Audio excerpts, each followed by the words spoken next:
Kelvin, if we could start, can I get your reaction on the announcement just now of the bountiful of awards that your guys and yourself received from the American Athletic Conference? Yeah, I don't know if anybody in our program is necessarily award driven. I think a lot of the awards from the coaches came out of respect for our program. You know, Jamal Shed is, whether they're voted something or not, is an opinion. We respect everybody, but Jamal Shed's certainly an all-conference player. I mean, I'm first team all-conference. He's had an all-conference year, and I'll make sure he knows that. It won't mean anything to Jay. It won't mean anything to Jamal. But just proud of our kids, proud of what they've accomplished. And regardless of how the season ends, I'll make sure they understand that. Thank you, Joseph. We'll go to Greg Bailey for KTRK. Greg, go ahead with your question for Coach Sampson, please. Kelvin, good morning. Good morning, Greg. Your players all talked about yesterday the physical challenge of playing 3 games in 3 days, potentially in the conference tournament, and then moving on to the NCAA tournament. They obviously welcome that challenge. How do you kind of manage that at this time of the season as a program? And how do you feel about where your team is physically heading into what you hope will be a long run in the tournament? Yeah, I really haven't thought anything about that. A long run in the tournament. I just prepare for today and tomorrow. It's not the first time we've played the first game of the tournament, so we kind of have an idea of how to manage them. I don't think I'm doing anything different this year that I haven't done the previous 8 years.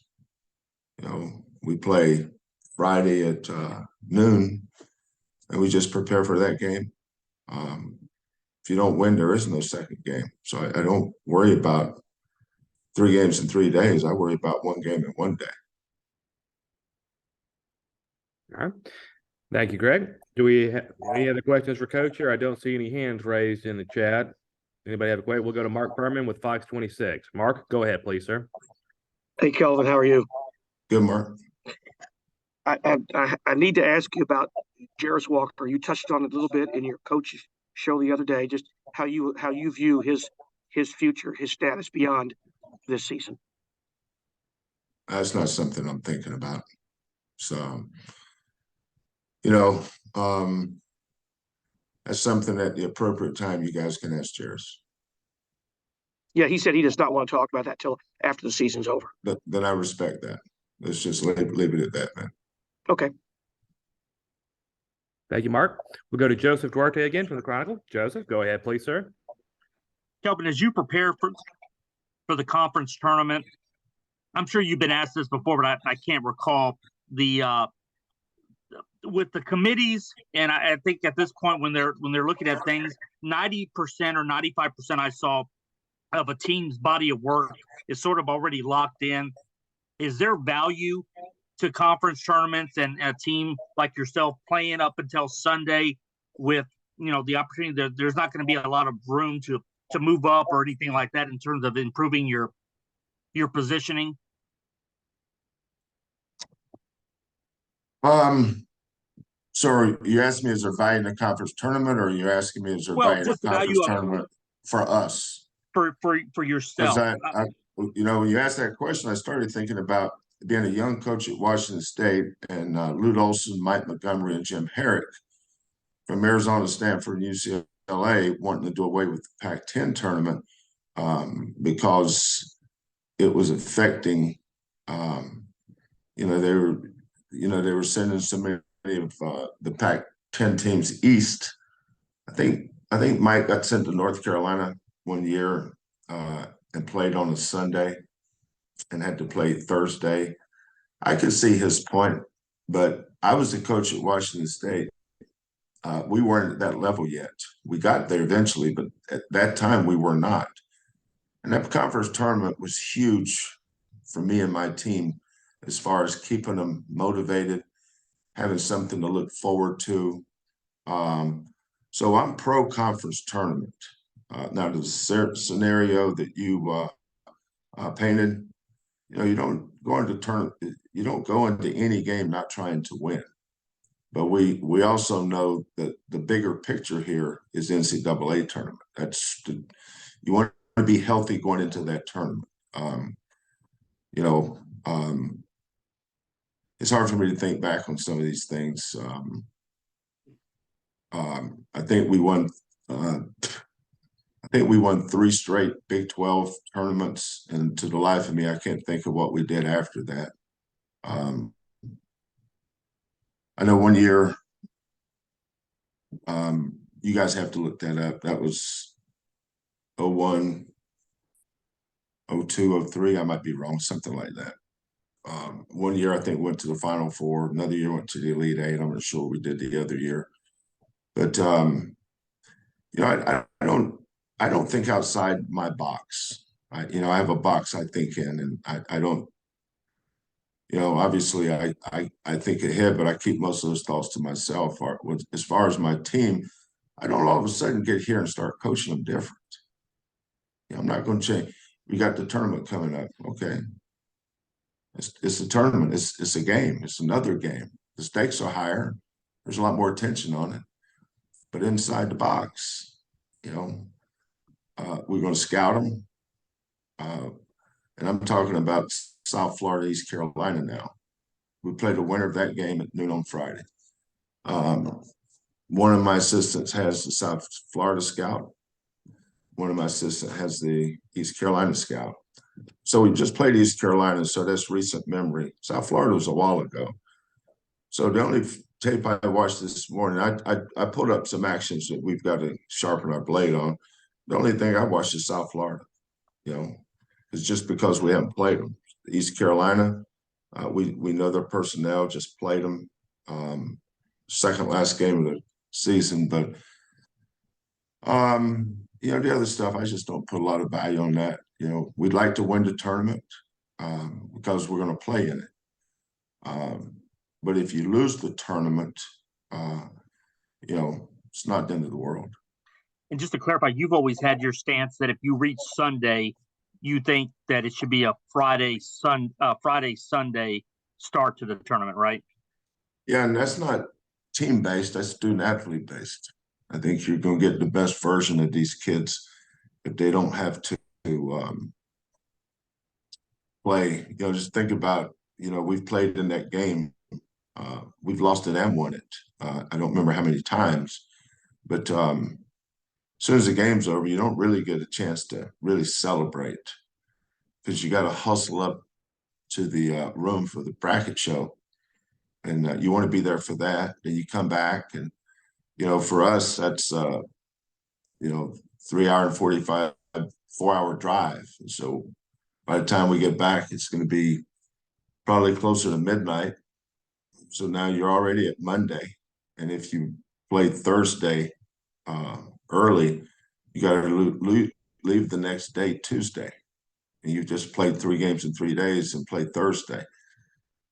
But I think most coaches that plays in the tournament would agree with that. If any team plays 3 games in 3 days. Now the teams that are finishing now, like I watched a really, really good Northern Kentucky team last night. So they're done, but they get a week off. We play Friday, Saturday, Sunday, or Tulane, Memphis, Temple, Cincinnati, whoever. I'm not just talking about us, any of our teams. Those are going to be 3 hard-fought games. And then you turn around and have to leave Tuesday, play Thursday. It's just a blur. And you're worrying about your kids just being ready to go physically. But I'm not crying here or trying to come up with an excuse. I just think that would give you the best chance to be at 100% if you could play Friday and put the teams that didn't play 3 games in 3 days. or if you finish on Saturday. That's why I think the Big 12 is smart. You know, I wish our tournament finished on Saturday. If you finish on Saturday, that's fine. You're done Saturday. You're usually done Saturday before 5 o'clock, or something around that. So now you have Sunday, Monday, Tuesday, Wednesday. You don't play Thursday till Thursday. I think that'd be okay. It's just a Sunday game. We'll go to Jason Bristol with KHOU. Jason. Morning, please. Kelvin. Morning, Good Kelvin. morning. Thank you for the time today. A little off topic, but I was curious. You've had a couple of guys play Major League Baseball, obviously, and I was wondering, I guess specifically Mark Hendrickson, has the game college basketball changed? Is it too demanding for someone like that to do that type of thing in this day and age, in your mind? Demanding as far as The commitments, training, scheduling, off-season workouts, that kind of thing. it hasn't changed a whole lot since he played. Matter of fact, I woke up to a text from Mark Hendrickson this morning, so it's kind of ironic that you mentioned his name. But the baseball coach at Washington State's name was Bobo Brayton, legend. Love Bobo Brayton. But Mark would go out in the fall and pitch fall ball, but never missed a basketball workout. And he didn't go to baseball until basketball season was over. Now, my last year at Washington State was his sophomore year. And we played the NCAA tournament against Boston College and lost in overtime. I think it was overtime. Might have been double overtime, but at least overtime. And then when the game was, we got back to Pullman later, he went right to baseball. So, but he'd been doing that his whole life. He didn't start doing that when he got to college. You know, it's seasonal for those guys. Ryan Miner was the MVP. My first year at Oklahoma won the College World Series in Omaha. In the regional that year, the MVP was Ryan Miner. He was a relief pitcher. He threw 94, 95. He had home runs. He was a great athlete. He also led the Big 12 and was the Big 8 then in scoring. So I think he had 30. We beat Kansas when they were ranked #1 in the nation. I think he had 32 in that game. But when basketball was over, he went to baseball. And then when baseball was over, he went back to basketball. So I don't think it's any different now than it was then. Thank you. We'll go to James Mueller from the Cougar. James, please go ahead. Yeah, good morning, Kelvin. Good morning. Yesterday when we were talking to some of your players, they mentioned, on Jamal, one of the things just with him playing the point guard role is just, it's a whole different level. You demand more. Can you just talk about sort of what your expectations, what you demand from that, point guard, that leader on the floor?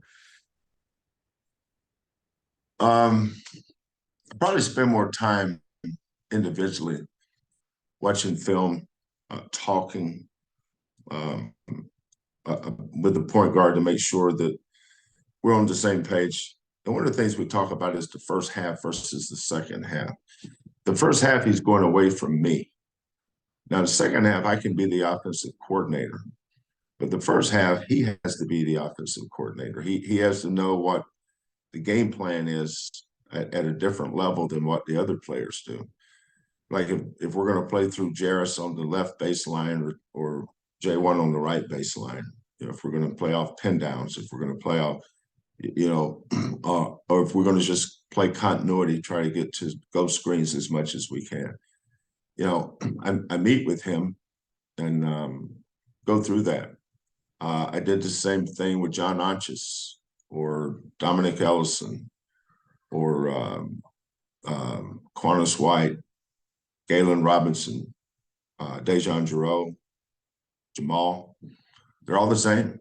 They're the point guard.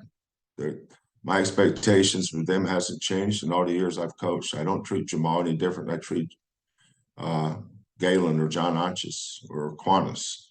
That position gets coached harder in September and October and November than the other positions because their roles are different. And everybody on our team is a role player. They just have different roles. But Jamal's role is to be an extension of me. But he has to know what the game plan is. He has to understand who we're going to attack, what matchups we want. Now, the second half, I can control a lot because I may want to change something based on time and score, where we are, how they're hurting us, where they're vulnerable, where we can attack them, how we can, gouge them a little bit. And so I'll do that in the second half. But the first half, he just has to get us through the first half. Now, timeouts and things, I'll look at Jamal and I say, what did you see on this? And he'll say, here's what I think, coach. I say, you know what? That's good. Let's go with that. So I've empowered my point guards to, especially the first 20 minutes, you run things. And Jamal wasn't probably ready for that last year, most of the year. But once we got to February, March, he took another step. And then this year, there was parts of the year where I thought Jamal was just kind of coasting, and I got on him about that. But Jamal responds well, very high basketball IQ, wants to win, has learned to hold guys accountable on the court during the game because he's learned to hold himself accountable. Because you can't hold other people accountable unless you hold yourself accountable. You get on guys about this and that. Well, dude, look at your closet. Look at all the clutter in your closet. Don't talk to me about my closet. Your closet is messy too. So he's learned how to keep a clean closet so he can hold his other guys accountable. Thank you, James. We'll go to Chad Washington from CW39. Chad, go ahead, please, sir. Thanks. Good morning, Coach. How you doing? Good, Chad. How about yourself? I'm doing great, obviously, you're focused on East Carolina and South Florida as possibly your next opponent, but just is there a team out there that you're looking at right now that's saying you want to keep an eye on as this tournament starts right now? And also, your team really, you talked about that leadership right now. Do you feel like your team is right now is in that zone where you could feel like you say, hey, they know what they need to do when every game steps up, when the Temple comes up, they're ready to go, or Memphis, you feel like their team's just ready to go. You just need to just make some small adjustments as the tournament goes on. Well, to answer your first question is no. I don't think about any team. I just think about the team in front of us. So our focus, we just played 31 games. And during the course of those 31 games, our entire focus was on the next game. And nothing changes for me. And I keep it the same for the players. We don't get overly we don't really talk about anything that's way in front of us. During the course of the season, I'll mention this or that as a big picture thing if the time is right.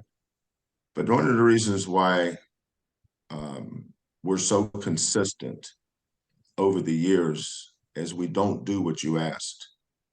I don't think about other teams. I think about the team we're getting ready to play. And as far as where our team is, I mean, we're where we are every year. Nothing's different this year than last year or the year before or the year before. We got a game. We're getting ready to go to the tournament. I noticed it's like you're on this call. You weren't on the other calls. So we get more attention, more people's looking. But you'll find out that we're pretty consistent. We don't get overboard about anything. Thank you, Chad. We'll go to Chris Baldwin from Paper City, Houston. Chris, go ahead with your question for Coach, please. Hey, Kelvin. Is it important to get Emmanuel going a little and some of the other bench guys? And does this, conference tournament sort of provide that, opportunity? Well, I was really glad to see Emmanuel's first ball go in.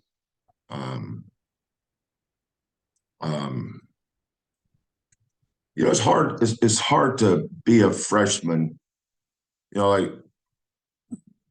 Last year, Ramon Walker was a freshman. The year before that, Tremont Mark. We've always had a freshman in that role, which is why the following year they can be a veteran. because they've,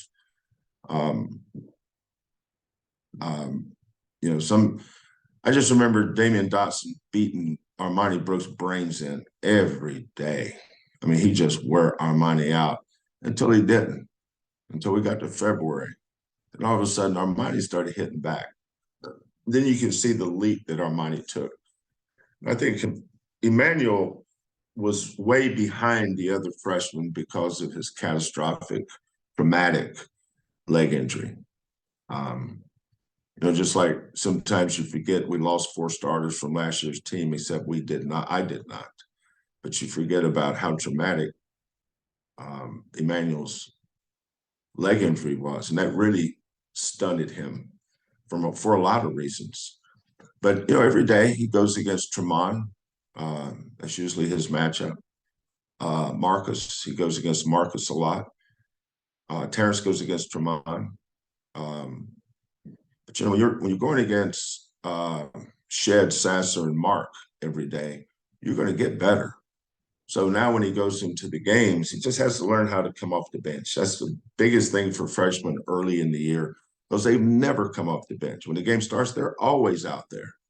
There's never a moment where they're not a huge part of the offense. Now, Terrence wasn't like that. Terrence, you look back at his career at Beaumont, Terrence is Terrence. He's just a winner. He doesn't make winning plays.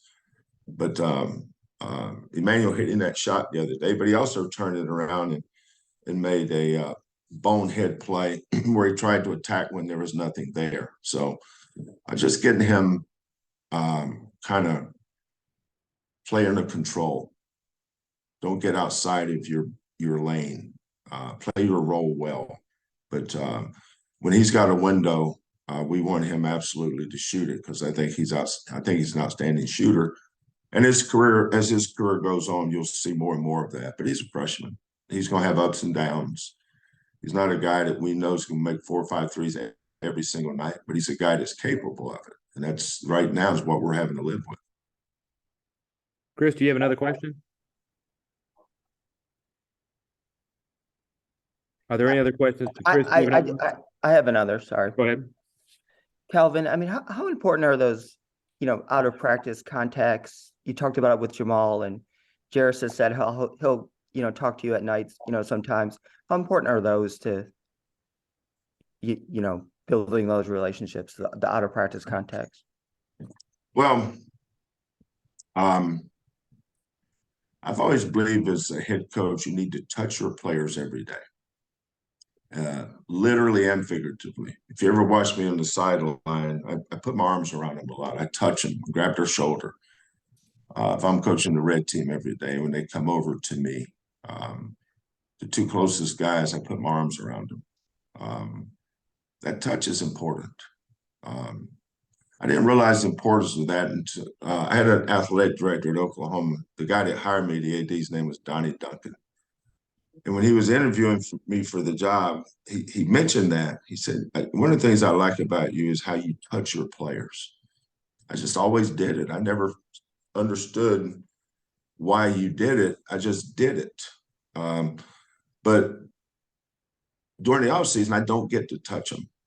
But that's why you have text messages and phones. And you can tell we have a great program by how often you see our players up here in our offices, whether it's KC's or Kellen's or Hollis, Goldie, Quantas, even Lauren. Lauren's probably the most popular one because she usually has stuff for them. But I have a tight relationship with all our kids, all of them, and even the former players. And I still do. I mean, I've just been that kind of guy. I think when I've always been an NAIA guy. Played NAIA, coached NAIA. And I just love that small college mentality where, you never get too big for your britches. You never forget where you come from. Just stay humble. God has a way of humbling all of us. And, it's like looking at that all-conference team. It's easy to see why we win. We have good players. And very appreciative of our staff for the work they do. But, there's hardly a coaching meeting when we have our coaches meetings, I think this goes back to the transfer portal.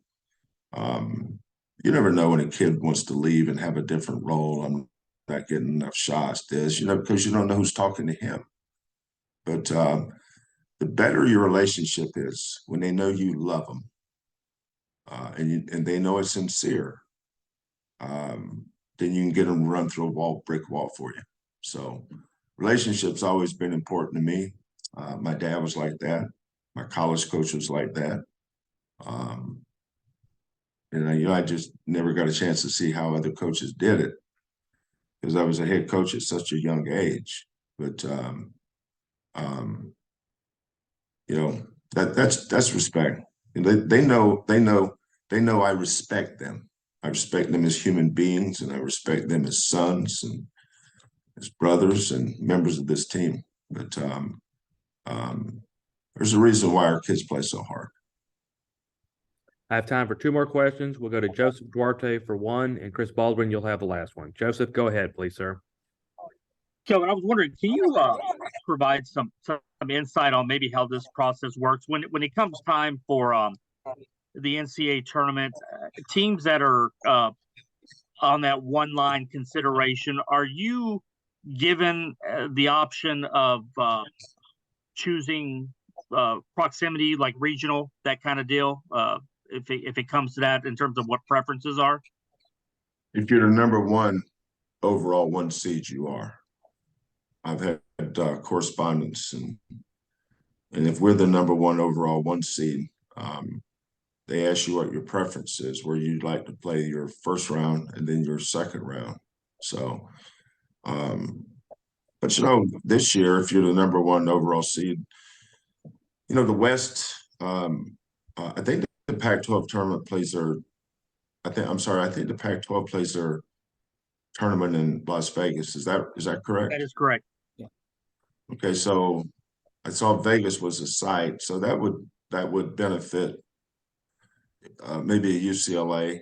I think they have a chance at it. And then the Midwest, I saw a first round site was Des Moines, and the second round site was Kansas City. So that would certainly benefit Kansas if they're the number 1 seed. Birmingham and Louisville, that would certainly benefit Alabama. Orlando is 1. So I looked at the sites because I got the information, but I didn't see anywhere that would benefit us. So I don't know if it matters. Can you share before where I'm not sharing that. Last question, we'll go to Chris Baldwin again. Chris, go ahead, sir. Kelvin, does it mean something a little more to see a guy like, Reggie get some conference recognition? You guys usually have a lot of glory. Yeah, I'm glad you asked that, Chris. I think I was more excited for him than anybody else, because we know what Reggie means to this team. And I've always said, Reggie, you're my security blanket. Some days when it's hot, I may not need you. But if there's a little bit chill in the air, it's good to know I got that blanket there that can help me. And he loves that. He loves that description. He loves to say, I'm the security blanket. And what he really is the security. Reggie's he's cut from the mold. Remember when Bill Walton played for the Portland Trailblazers, and they won the NBA championship in '77? I think it was '77, when they had Lionel Hollins and that bunch. But their enforcer was Maurice Lucas, big dude from Marquette. That's who Reggie is. Reggie is fearless. If I told Reggie to run through a brick wall, he just start running. And because I told him to. I mean, that's just what a great teammate he is. And it just warmed my heart to see him recognized for that. I can't wait. I haven't seen him today, but I can't wait to go give him a big hug and tell him how happy I am and how proud I am of him for doing that, and for getting that award, rather. So just really happy for Reggie. I'm glad they did that. I don't remember who I voted for. I might have voted for Davenport from Cincinnati. I can't remember, but because I thought he would have been deserving too. But the fact that they gave it to Reggie, that'll probably be when we have our film session today. That's when I'll see them all, and we'll talk about and congratulate the award winners. But I think to a man, the one that our team will be most happy about will be Big Reg. Coach, thank you very much for your time, sir. Okay, thanks.